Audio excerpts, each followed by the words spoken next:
예, 오늘 지난 시간에 이어서 이 복음서의 형성에 대해서 마지막 시간으로 알아보도록 하겠습니다. 이제 요거 끝나고 나면 이제 전체 남은 파트가 일반 서신서들이 남아 있고 또 요한계시록이 남아 있는데요. 그 내용도 상당히 많습니다. 일단 복음서의 형성에 대해서 오늘 좀 한 가지 생각할 부분들을 같이 좀 나누길 원하는데요. 결국에 이 복음서에 있는 내용들 가운데 가장 중요한 게 예수님께서 제자들에게 해주신 말씀, 그리고 예수님께서 공생의 사역 동안 행하신 일들이죠. 이러한 말씀과 또 이런 행하신 것들이 사실은 사복음서에서 공통적으로 쓰고 있는 것들이 많고, 약간의 그 단어들이, 순서들이, 배열들이 조금 틀릴 수는 있지만 거의 대동소이한 모습들을 볼 수가 있습니다. 그래서 어떻게 이것을 전달하고 어떻게 이것을 기록해서 후세까지 이렇게 전승이 되었나라고 하는 데 있어서 사실은 가장 먼저 생각해 볼 게 이 구두로 전승이 됐다라고 하는 겁니다. 말한 것을 그대로 옮길 수 있냐라고 보면 오늘날 사회에서는 거의 불가능합니다. 우리가 뭐 그런 레크레이션 같은 데서 게임을 하지만 한 문장을 가장 앞에 있는 사람에게 알려주고 다른 사람 듣지 못하도록 이 귓속말로 그 다음 사람에게 알려주고 그 다음 사람에게 알려주고 이렇게 계속 전달을 하면 한 10사람 서 있다고 하면 첫 번째 이야기했었던 그 말이 완전히 와전되어 있는 것들을 그 레크레이션 통해서 많이 발견을 하게 되거든요. 그럼 예수님의 말씀이 사실은 사복음서에 나와 있는 게 어떠한 똑같은 사건을 이야기하고 예수님 말씀을 할 때 그 말씀의 워딩들이 사실은 거의 동일하단 말이죠. 어떻게 그게 그런 구두전승으로 가능하겠냐라고 생각을 하지만 예수님 당시는 오늘날과 완전히 다른 사회였습니다. 우리가 지금 이런 글들을, 책들을 이렇게 풍부하게 가질 수 있었던 것은 어떻게 보면 약 500년 전부터 시작되었던 그런 그 활자로, 금속 활자로 인쇄했었던 그런 인쇄 문화가 발전되면서 이제 책들이 손쉽게 출판되면서 가능했었던 일이고, 그리고 또 최근에는 이렇게 글로 이런 우리가 가지고 있는 책으로 그렇게 출간되는 게 아니고 또 이제 전자문서 형태로 이북이라고 이야기하죠. 전자문서 형태로 약 50년 동안 이제 발전돼서 지금은 이제 많은 책들이 오히려 더 저렴하고 그러니까 눈으로 읽는 것들이 어떤 젊은 세대에서는 책을 이제 우리 같이 이런 페이퍼북으로 사지 않고 그냥 전자북으로 사는 이러한 시대도 도래했습니다. 나중에는 아예 페이퍼 자체가 없어진다라고까지 이야기를 합니다. 학교에서도 없어지고 아예 그런 존재가 거의 드물게 있을 것이다. 물론 저는 이제 9세대라서 그런 전자북으로 보면 눈이 피곤하고 넘기는, 실제로 만지는 이런 책이 더 좋은데, 상상하기는 힘들겠지만 이런 기술이 발전된 게 사실은 인류 역사에서 얼마 되지 않은 것이었고, 예수님 당시는 이런 것들이 전혀 발전되지 않은 사회였습니다. 그래서 뭐 성경 하나를 쓰려고 해도 이런 뭐 종이를 가지고 있는 것도 아니었고, 파피루스가 물론 있었지만 지금이랑 생각을 해보면 형편없는 수준의 그런 종이 질이죠. 혹은 양피지에다가, 그것도 인쇄 기술이 없으니까 하나하나 다 이 필경사들이 베껴 쓰는 그런 수준이었기 때문에 사실은 이런 책으로 정확하게 전달할 수 있는 그런 사회가 아니었습니다. 하지만 그런 사회에서는 기술 발전이 없었던 대신에 사람의 기억에 의존을 하고, 그리고 그 기억한 것을 그대로 옮겨서 구두로 전승하고 스토리텔링을 하고 암기를 하는 이런 방식들이 오늘날과 비교되지 않게 엄청나게 사실은 발전되었던 그런 사회였습니다. 예를 들면 예전에 뭐 80년대만 하더라도 좀 머리 좋은 사람들은 거의 모든 아는 지인들의 전화번호를 외우고 있었죠. 근데 지금은 심지어 핸드폰을 사용하니까 스마트폰 사용하기 시작하면서부터 전화번호도 기억을 못합니다. 그렇죠? 심지어 어떤 사람은 자기 전화번호도 기억을 못해요. 그래서 이제 자기 전화번호 알려달라고 하는데 막 기억이 안 나서 자기 핸드폰을 살펴보고 거기 있는 개인 정보를 가지고 전화번호를 알려주기 하는, 머리를 거의 안 쓰는 거죠. 그런 쪽에. 그러니까 이제 전화번호를 다 외우고 다녀? 이거는 사실은 요즘의 젊은 아이들이 생각해 보면 말도 안 되는 일이라고요. 근데 어떻게 보면 이 문명과 기기의 발전이 우리 암기하거나 기억할 그런 필요성을 많이 없애줬는데, 이 한 20년, 30년 전만 해도 그랬단 말이죠. 마찬가지입니다. 이전에는 이러한 기술이 전혀 없었던 때에는 아예 책을 통째로 다 외워버리기도 하고요.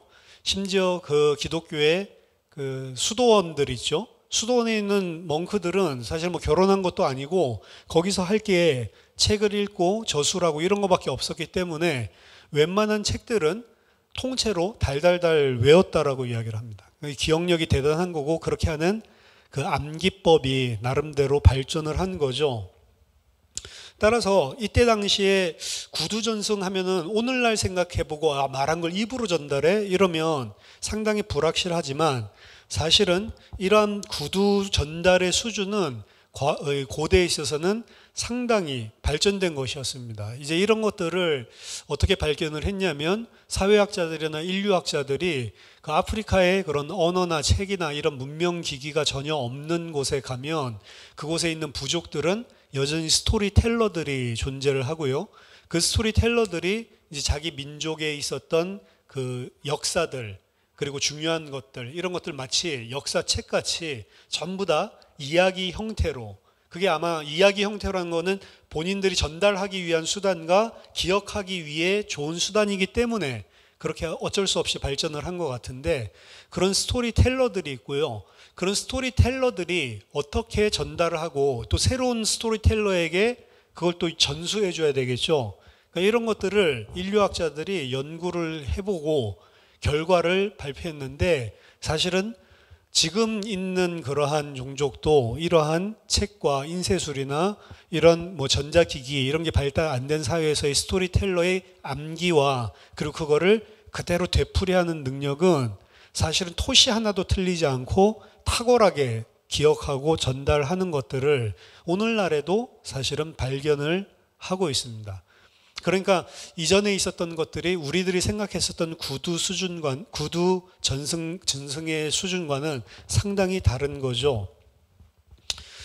불트만 같은 학자인 경우에는 이러한 구두 전승은 누군가 제대로 전승되는지 감독할 수 있는 상태가 아니었기 때문에 전하는 사람에 따라서 시간이 지나면서 다양하게 변형되었을 가능성이 크고, 그리고 또한 어떤 주제에 대해서는 사실은 예수님이 하시지 않은 말씀인데도 불구하고 예수님이 해야 그 말씀에 권위가 있기 때문에 그 말씀을 꼭 예수님이 하신 것처럼 그렇게 꾸며 넣은 그런 것들이 많이 침투해서 들어온 게 상당히 많을 것이기 때문에 지금 예수님이 실제로 하신 말씀은 상당히 오염됐을 수밖에 없고, 우리가 가지고 있는 성경이 그러한 것들이 기록된 것들이 많이 남아있을 수 있기 때문에 역사적인 예수를 정확하게 우리에게 알려줄 수 없다라고 생각을 했습니다. 그래서 비신화, 그러한 침투되어 있는 오염된 것들을 전부 다 걷어내고 예수님이 오리지널로 한 말을 찾아야 된다. 지난주에도 이야기 드렸죠. 그런 식으로 이제 그 자기 비신화화, 이 디미토라이제이션이라고 이야기를 하는데, 미스, 신화를 전부 다 벗겨내는 거죠. 그러한 작업, 탈신화 작업들을 뭐 하는 이런 학자들이 있었습니다. 하지만 만약에 그것이 맞다라고 한다면 예수님이 하시지도 않았는데 예수님이 한 것처럼 지금 이슈에 대해서 권위를 갖게 하기 위해서 예수님이 하신 말씀처럼 그 구두 전승한 사람들이 막 끼워 넣거나 그리고 자기네들에게 맞게, 구색에 맞게 변형을 시켰다면 사실은 초대교회에서 가장 중요한 문제였던 할례 같은 문제들, 예수님이 입으로 할례는 그 무엇을 상징하는 것이고 더 이상 하나님의 백성은 할례 받을 필요가 없다라고 하는 그 주장을 바울이 그냥 하는 것보다는 예수님의 입에 집어넣는 게 훨씬 더 사실은 신빙성이 있겠죠. 불트만의 이야기가 그런 이야기니까. 그런데 가장 핵심적인 이런 이야기들은 사실은 예수님이 이런 말씀을 하셨다라는 기록 자체가 없습니다. 그러니까 이게 사실은 불트만이 이야기하는 건 상상일 뿐이지 실제로 그 구두 전승하는 사람들이 그런 법도 없고요. 함부로 자기가 그렇게 집어넣어서 전달하는 경우도 없기 때문에 그러한 이해가 사실은 부족한 것이다. 혹은 초대교회에 바울도 이야기를 하지만 방언과 같은 은사 문제들 뭐 이런 것들도 대두되고 있었는데 그러한 문제도 예수님께서 하신 말씀으로 집어넣어서 만들면 뭐 초대교회에서 상당히 시끄러운 문제였기 때문에 깨끗하게 해결될 거를 그럼 왜 다른 거 집어넣으면서 이건 안 집어넣냐? 사실 불투만 말이 안 되는 거죠. 그래서 이런 반론으로 불투만이 가지고 있었던 이런 의구심들, 불투만이 가지고 있었던 이런 의심들, 이런 것들은 사실은 실제로 오랫동안 교회 속에 그대로 예수님의 말씀을 이것만이 예수님이 하신 말씀이다 전승되어져 내려왔었던 그런 전통과 더더군다나 예수님 승천하시고 난 이후에도 교회에 예수님과 함께 있었던 증인들이 오랜 기간 동안 생존하고 있었기 때문에 그런 사람들의 직접적인 증언들 이런 것들을 전혀 무시하고 있는 거기 때문에 또한 그러한 역사적인 예수를 찾아내는 것들이 사실은 불가능한 것이기 때문에 지금은 그걸 그대로 따르는 사람은 없죠. 많이 변화가 되었는데요. 이 초대교회 사실 우리 가지고 있는 성경 안에도 보면 그래서 고린도전서 같은 경우에 보면 예수님께서 직접 하신 말씀과 그리고 내가 추가적으로 내 생각에 추가적으로 그 말씀의 원리에 비춰봤을 때 이런 게 좋겠다라고 하는 거를 바울은 분명하게 어떤 이슈에 대해서 나눠서 딱 이야기를 합니다. 이것은 내가 주께 받은 명령이다 라고 하면서 이혼에 대해서 하나님께서 짝지어 주신 것을 절대로 나눌 수 없다라고 하나님 말씀하셨다라고 이야기를 하고 바울은 이것은 주께 받은 것이 아니고 내가 너에게 하는 명령이다. 만약에 불신자라 이방인이라 할지라도 너희랑 같이 계속 결혼 생활을 유지하고 싶어 하고 너희랑 함께하는 것을 즐겨 하거든. 그러면 그 사람이랑 이혼하지 말고 같이 결혼 생활을 유지하는 것이 맞다. 이거는 주님의 말씀이 아니요 내가 하는 말이다. 이런 건 같은 이슈에 대해서 이야기를 할 때에도 분명히 주님께서 하신 말과 본인이 이제 적용시켜서 하는 이야기를 분리시켜서 이야기를 하고 있다는 거죠. 이 말은 결국에는 불투만은 생각할 때 그걸 관리하고 통제하고 조절한 사람이 없기 때문에 무분별하게 워딩도 바뀌었을 것이고 그리고 무분별하게 어떤 주제에 대한 것도 예수님이 하지 않은 건데 예수님이 말한 것처럼 집어넣었을 거다라고 이야기하고 있었던 것들이 사실은 사실이 아니고 역사적인 증거 있는 것들이 아니고 자신의 그런 상상일 뿐이다라는 것을 보여주고 있습니다. 오히려 사도 바울이 예수님께서 하신 말씀과 자기가 하는 권고와 명령을 분명히 구분지어서 이렇게 같은 주제에 대해서 이야기를 하고 있는 것을 본다면 사실은 초대 교회 안에 생존하고 있었던 증인들에 의한 예수님께서 하신 것 그리고 예수님께서 하시지 않은 것 이것에 대한 분명한 전승을 조절하는 그런 정화작용이 있었다라고 보는 것이 오히려 더 신빙성이 있습니다.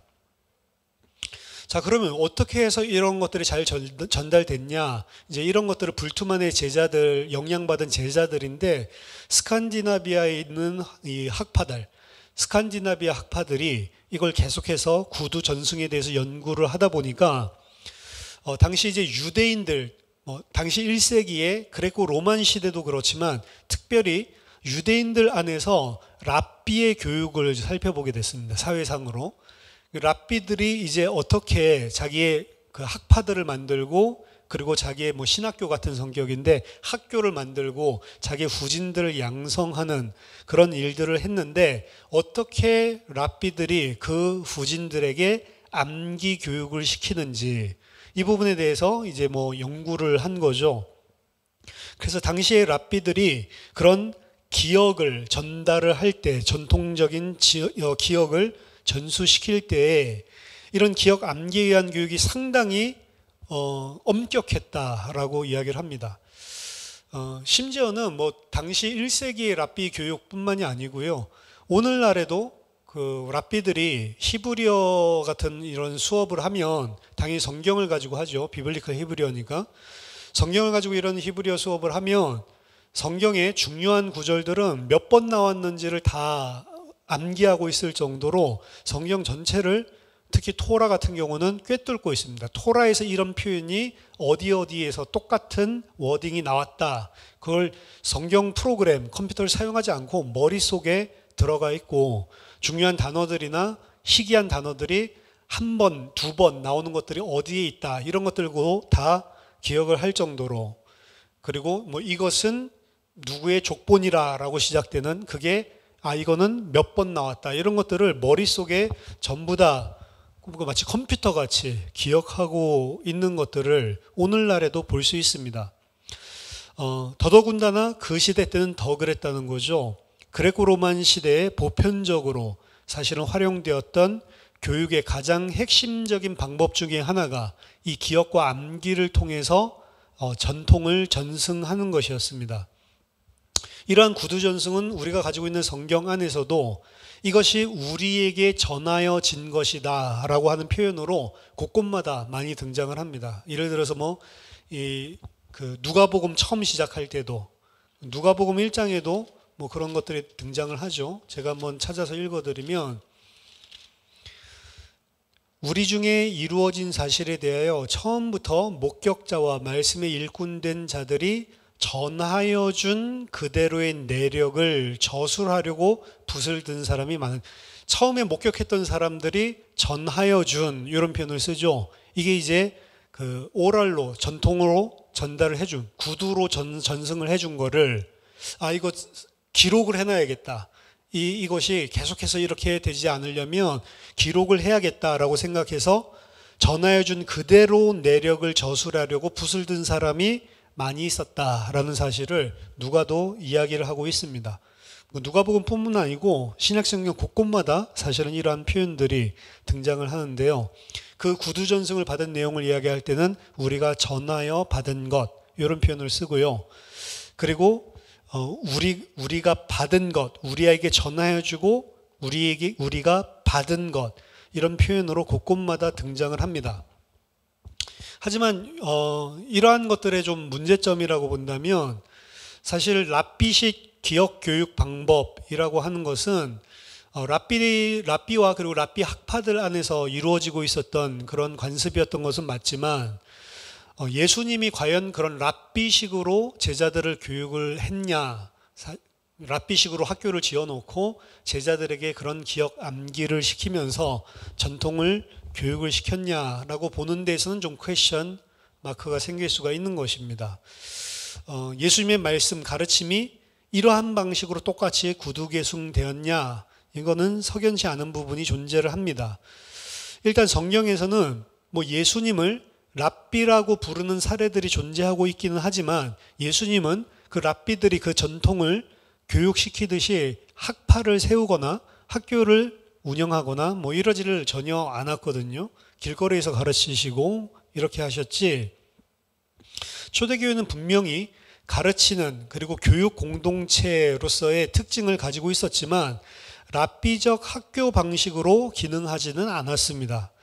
만약에 예수님의 가르침이 랍비식으로 엄격하게 기억되어지게 전달을 하는 것이었다면, 그러면 왜 이런 복음서들 사이의 워딩에 있어서 관사라든지 혹은 순서라든지 이런 차이가 그럼 존재를 하는지, 랍비는 엄격하게 그 워딩이랑 단어랑 그리고 배열들을 똑같이 전달을 하는데, 사실은 복음서 자체만 보더라도 약간씩 다른 단어도 튀어나오고요. 그리고 중요한 관사라든지 이런 것들도 상황에 맞게 바꿔서 사용을 한다는 거죠. 그래서 이런 탄력성이 왜 복음서에는 존재하냐, 이게 사실은 랍비식 교육으로 온전하게 이해를 한다면 좀 이해할 수가 없는 부분이고요. 그리고 요한복음 자체는 사실은 다른 공간복음서랑 심지어 상당히 많이 다른 부분들도, 이런 부분들도 석연치가 않은 거죠.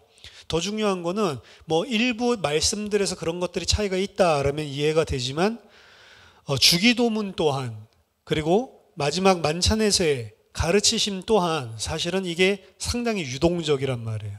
그래서 이러한 차이들이 사실은 랍비식으로 그렇게 엄격하게 기억하게끔 전통 교육을 한 것은 아니다라고 볼 수가 있는 것입니다. 랍비적인 방식으로 똑같이 했다 이렇게 너무 주장하는 것은 불가능한 것이죠.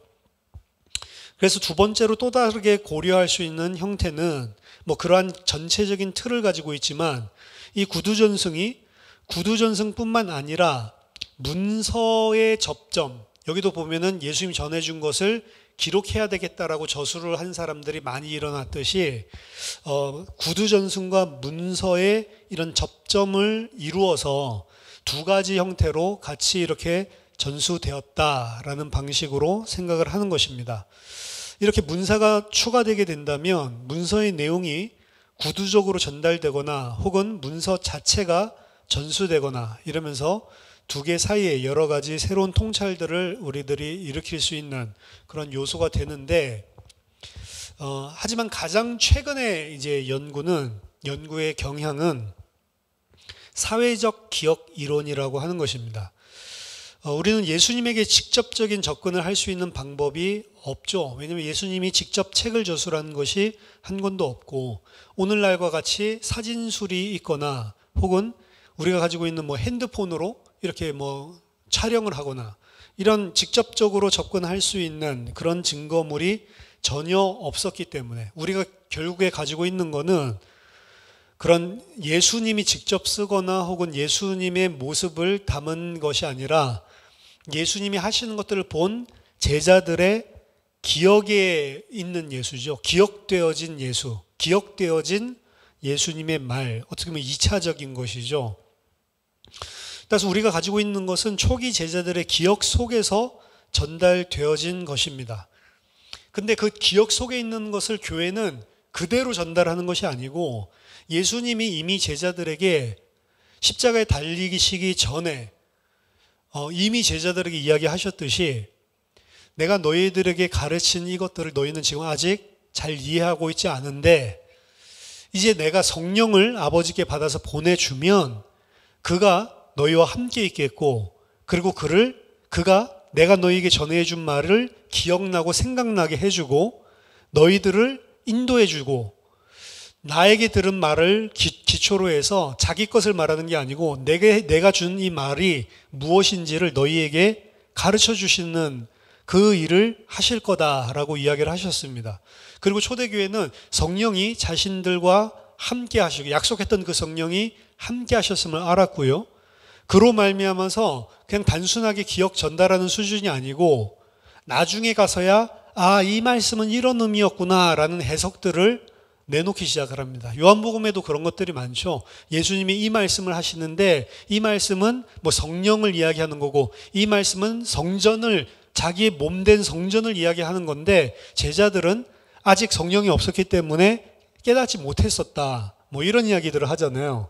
그래서 이거는 어떻게 보면은 단순하게 어떤 유대식으로 무슨 어떤 전통을 그대로 전달하는 게 아니고 어떻게 보면 성령을 받고 나서 새롭게 인식되어지고 깨달아진 새롭게 재해석된 그런 예수님의 말씀을 보는 시각들이 섞여 있는 겁니다. 이 전승 안에는.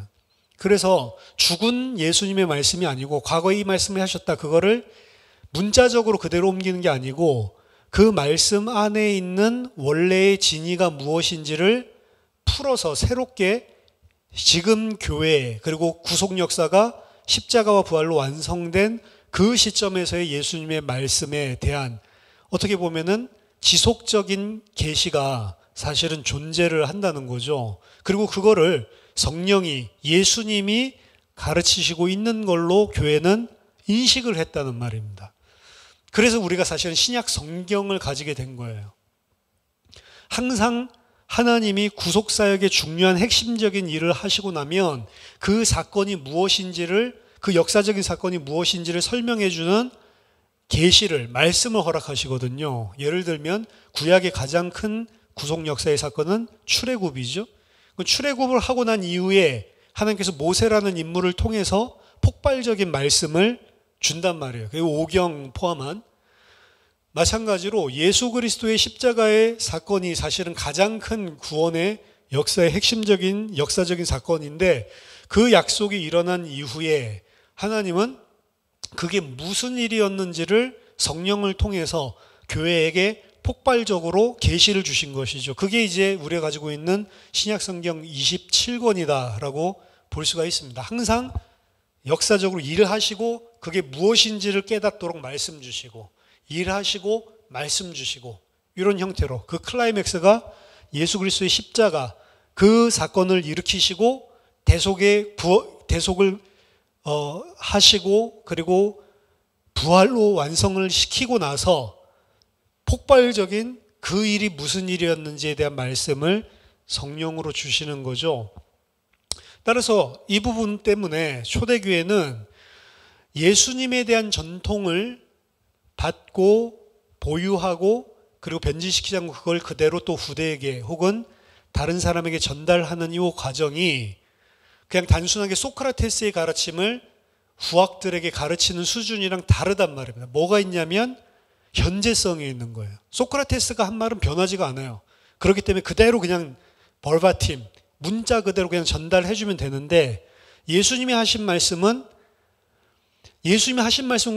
분명히 있지만 그것이 성령께서 교회에게 지금 하시는 말씀으로 현재적으로도 계속 진행되어지는 말씀이 존재를 하는 거죠.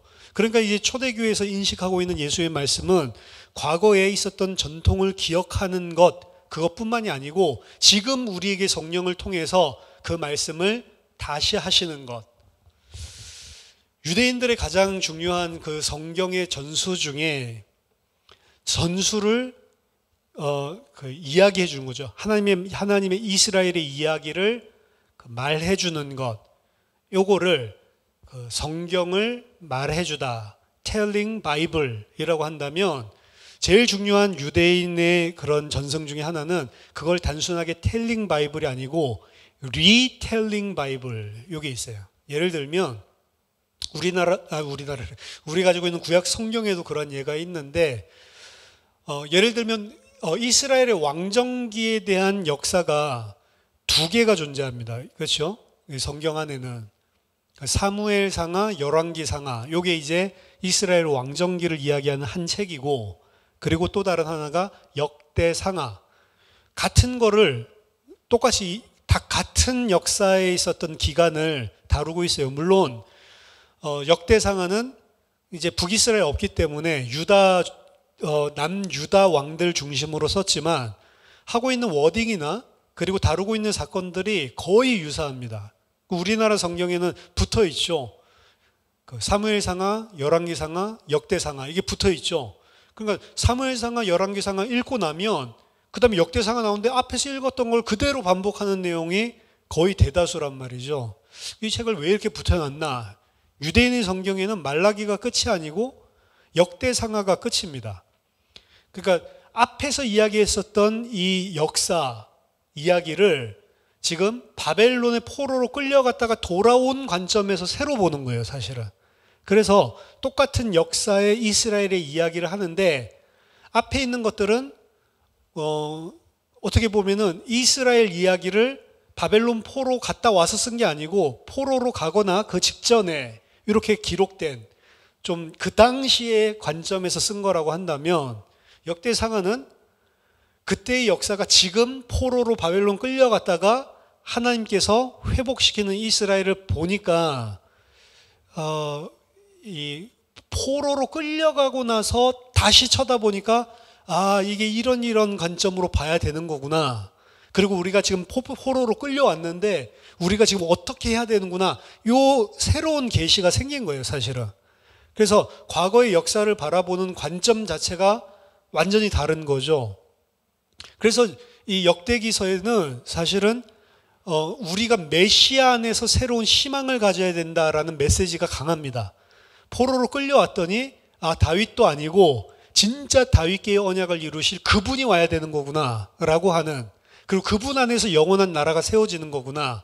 이게 포로로 끌려가고 난 다음에 새롭게 언약에 대해서 생각하게 되는 이스라엘의 관점에서 리텔링 히스토리를 하는 거예요. 다시 이야기하는 거예요. 그럼 이게 역대기서만 그런 게 아니고 이제 신구약 중간기에 있었던 유대 문학들은 거의 다 옛날에 있었던 이 구약 성경을 지금 포로의 상태에서 다시 리텔링하는 리텔링 바이블이 엄청나게 많은 겁니다. 그리고 그 리텔링 바이블을 받은 사람은 뭘 받냐? 리톨드, 다시 말해진 복음을, 다시 말해진 성경을 전수받는 거죠. 신약 성경 안에 그런 성격이 강하다는 거예요. 예수님의 말씀을 그냥 전달하는 게 아니고 이제 성령이 오시고 교회 시대가 열리고 심지어 상황이 바뀌었죠. 이방인들이 더 많이 유입되고 이런 상황들 가운데서 예수님의 가르침을 이제 성령이 교회에게 새롭게 깨닫게 해주시는 겁니다. 그래서 예수님은 할례에 대한 이야기를 안 했지만 성경 안에는 할례에 대한 이야기도 존재를 하는 거예요. 그리고 그거를 단순하게 바울이 개인적으로 이야기하는 것이 아니고 이게 성령을 통해서 하나님께서 말씀해 주시는 주님의 뜻이라고 인정을 하는 것입니다. 그래서 예수님의 전통은 단순히 사회적인 기억 이론에 의해서 어떤 기억 활동에 의해서 어떻게 과거가 회수되어졌는지 이것만 이야기할 뿐만 아니라 그 과거를 새로운 관점에서 굴절시켜서 렌즈를 끼고 보는지 이 두 가지가 함께 섞여 있는 게 이 복음서라는 이야기입니다. 그래서 어떻게 과거가 있는 그대로 회수되어지고 그리고 어떻게 새롭게 지금 현실에 맞게 굴절되어지는지 양쪽 모두를 이해하는 것이 이게 최근의 트렌드인 사회적 기억 이론이라고 하는 것입니다.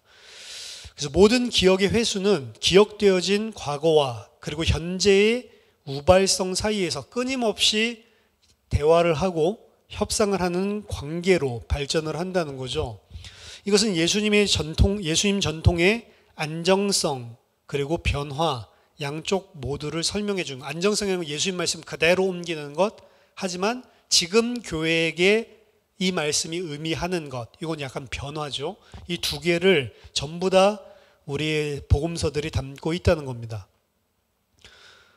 예수님의 말씀을 기억하는 것은 교회가 주님의 말씀, 행하심, 증언을 상기하는 것이기 때문에 초대교회에 있어서 굉장히 중요한 측면이었습니다. 하지만 그 말씀은 단순히 과거에 쓰던 황금기를 그대로 회상하는 것이 아니고 지금 교회가 직면하고 있는 새로운 상황에 어떻게 우리가 이 말씀을 이해하고 교회가 받아들이고 행동해야 되냐라고 하는 것을 새롭게 적용시키는 능력. 근데 그 적용을 우리가 임의적으로 하는 것이 아니고 예수님께서 약속하신 대로 성령이 오셔서 그것을 알게 하시고 새롭게 적용할 수 있도록 임재하신다는 관념, 이 두 가지가 동시에 섞여 있기 때문에 예수님의 말씀 전통 안에도 약간의 유동성들이 그런 의미를 가지고 존재를 할 수밖에 없는 거죠.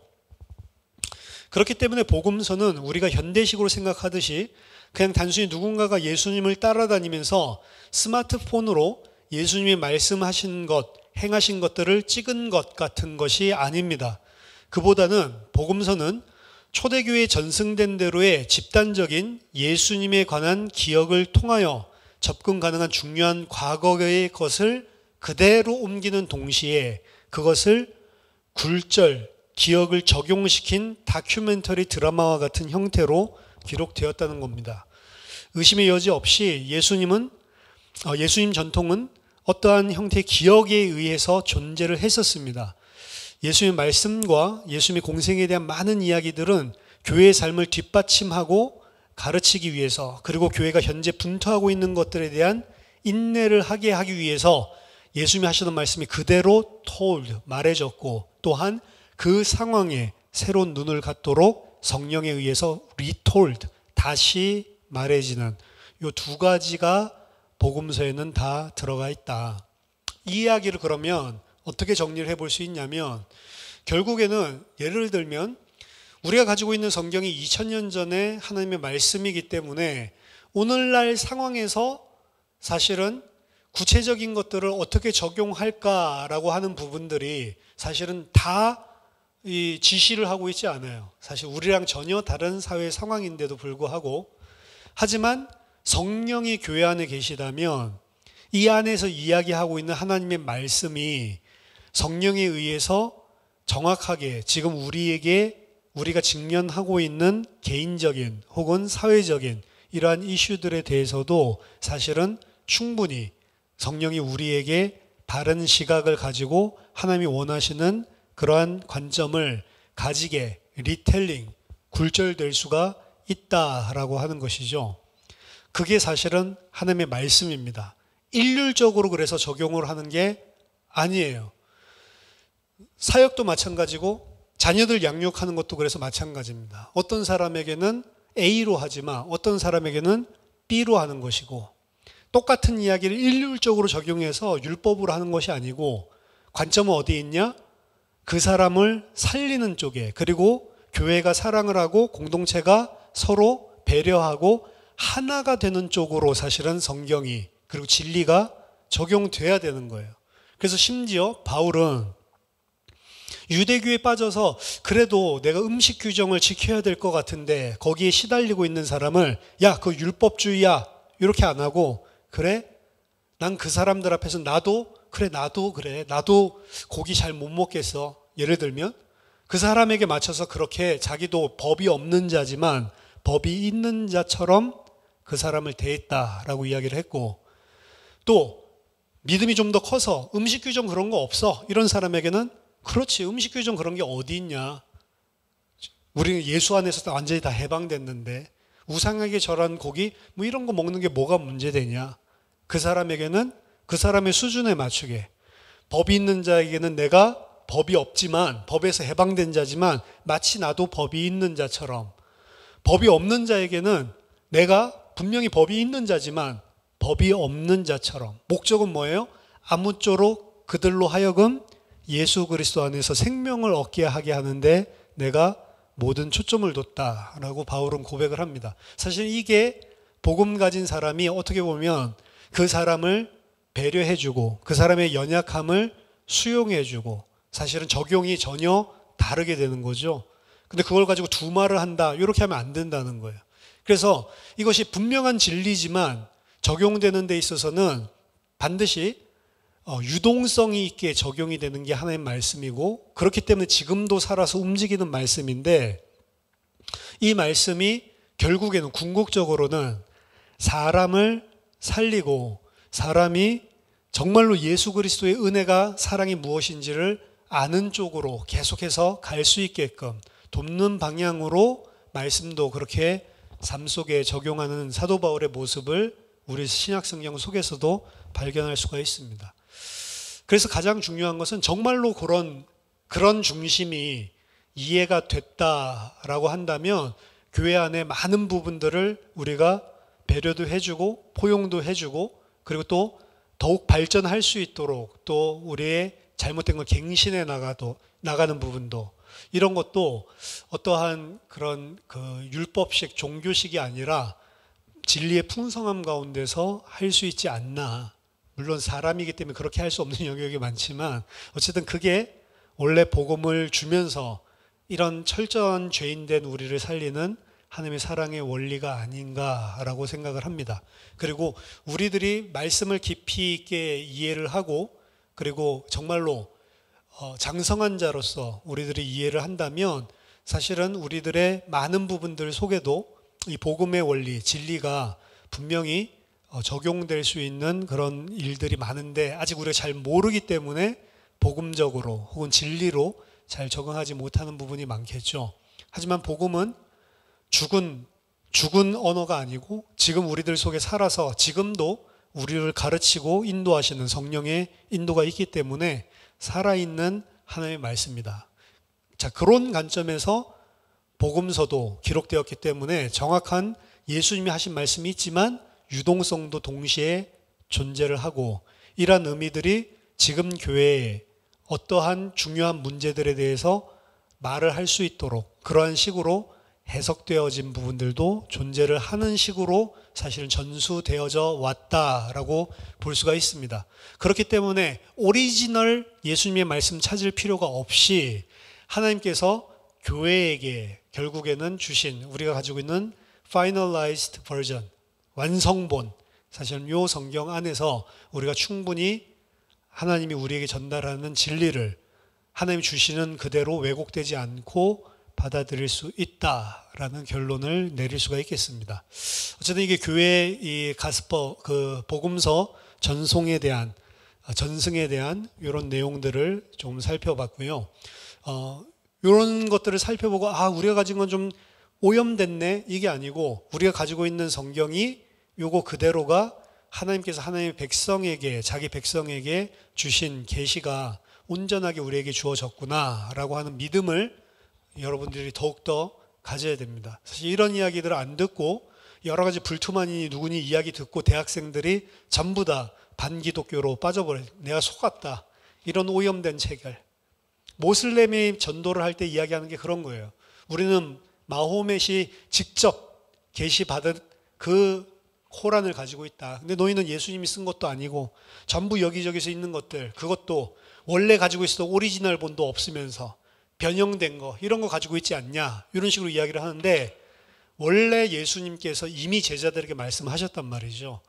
내가 가고 난 이후에 성령이 오셔서 그 말이 무엇인지 너희들을 깨닫고 그 진리가 너희가 무엇인지 다 가르쳐주고 경책하고 그렇게 해줄 거다. 사실 그런 과정이 사실은 포함돼서 우리에게 이 finalized, 완성되어진 마무리된 이 완성본을 우리에게 주셨다라고 정확하게 이 성경의 전승에 대한 그런 관점을 뭐 학적으로는 아니지만 그 정도로는 큰 개념을 여러분들 가지고 결국에 성경 66권에 대한 하나님의 말씀에 대한 이 믿음이 흔들려 버리면 사실은 다 흔들리는 거니까 그런 계시관을 좀 가지게 되는 그런 시간이었으면 좋겠습니다.